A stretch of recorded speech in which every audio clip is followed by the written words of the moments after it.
윤 대통령의 정치적 운명을 가를 그 심판정의 분위기, 또 선고 절차 다시 한번 알아보겠습니다. 네, 어제도 잠깐 설명드렸듯이 재판관들은 오는 4일 오전 11시에 맞춰서 대심판정에 입장할 걸로 보입니다. 문영배 소장 권한대행이 가운데 재판장석에 앉고요. 그리고 취임한 순서대로 입장을 해서 문대행을 중심으로 양쪽에 지정된 자리에 앉을 건데요.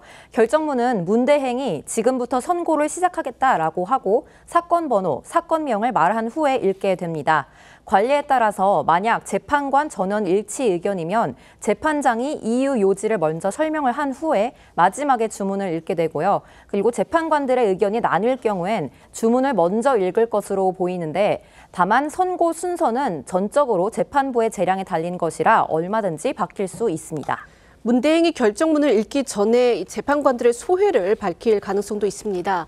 과거 박근혜 전 대통령 탄핵 심판 때도 이정미 당시 헌재 소장 권한대행이 판단과 결정 이유를 고지하기에 앞서서 헌법은 대통령을 포함한 이 모든 국가기관의 존립 근거라며 역사의 법정 앞에 서게 된 당사자의 심정으로 선고에 임하려고 한다라는 소회를 밝힌 뒤에 이 결정문을 읽었습니다. 선고를 시작해서 주문을 읽기까지의 시간은요. 이 박 전 대통령과 노무현 전 대통령 사건의 경우에는 약 20-30분 정도가 걸렸습니다. 이 결정문도 두 전직 대통령의 경우 100쪽 미만이었습니다. 하지만 윤 대통령 사건의 경우는 쟁점이 많아서 시간이 더 걸릴 가능성이 있고요. 이 법조계 일각에서는 판결문, 그러니까 결정문이 최소 300쪽이 넘을 거다라는 관측도 나옵니다. 윤석열 대통령이 선고 당일 심판정에 직접 출석할지 이 여부도 관심이죠. 그런데 대통령 측에 따르면 아직까지 결정을 내리지 못한 걸로 그렇게 보입니다. 네, 윤 대통령은 오늘 오전 선고기일 우편을 관저에서 수령을 한 것으로 전해지고요. 당일 직접 출석 여부는 정해지지 않은 것으로 알려졌습니다. 헌법재판소가 어제 대통령 탄핵 심판 사건의 선고일을 지정을 하면서 이 판결까지 끝내서 내부적으로는 사실상 대통령 탄핵 심판의 선고에 그 결론을 내린 것으로 알려지고 있습니다.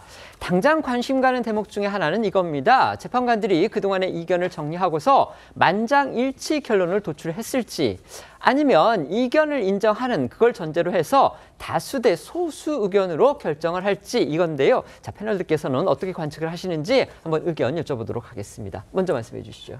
글쎄요. 지금 아마 여당이나 야당이나 이것이 기각인지 인용인지에 대해서도 완벽하게 확신을 못하는 상황 아니겠습니까? 네. 그런데 만약에 인용이 된다면 뭐 6대2, 7대1 여러 가지 가능성을 얘기하지만 8대0으로 나오면서 그냥 별개의 의견이나 보충 의견 나오는 것이 바람직할 것 같고요. 기각이 된다면 5대3이 아닌 4대4가 나올 때 오히려 그 논란을 좀 잠재우는, 그러니까 헌법재판소의 이 결정문이라고 하는 것은 법논리적인 그런 어떤 타당성, 합리성만큼 정치적 통합에 대해서도 심도 깊은 고려를 했기 때문에 변론이 끝나고 38일이나 평의를 한 후에 지금 결정이 되는 게 아닌가 이렇게 생각을 합니다.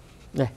저는 뭐 말씀하신 것처럼 기각 3, 인용 5, 소위 5대3 대드락 상황은 일단 면한 것 같아요. 왜냐하면 지금 공석인 마은혁 재판관의 임명 여부에 따라서 5대3일 경우에는 결론이 바뀔 수가 있잖아요. 네. 그렇기 때문에 그 상황은 피했다. 그렇다고 한다면 6대2 인용이냐 아니면 4대4 기각이냐 이 부분인데 적어도 제가 생각했을 때는 윤 대통령이 지난 12월 3 비상계엄 사태는 명백한 위법이라는 부분에 대해서 뭐 상당수 사람들이 동의하지 않을까 하는 생각이 들고요. 그렇다고 한다면 중요한 것은 과연 파면에 이를 정도의 중대한 법 위반이냐의 여부인데 제가 생각했을 때는 국민적인 눈높이, 상식의 선에서 봤을 때는 파면에 이를 정도의 중대한 법 위반이라고 본다고 한다면 저는 6대2, 더 나아가서는 아마 헌법재판소가 존재하는 가장 큰 이유 중에 하나가 우리 사회적 대립과 갈등을 판결로서 사회적 합의를 도출하는 기능이라고 한다면 8대0 인용 가능성도 저는 조심스럽게 예측할 수 있지 않을까라는 생각이 듭니다. 네.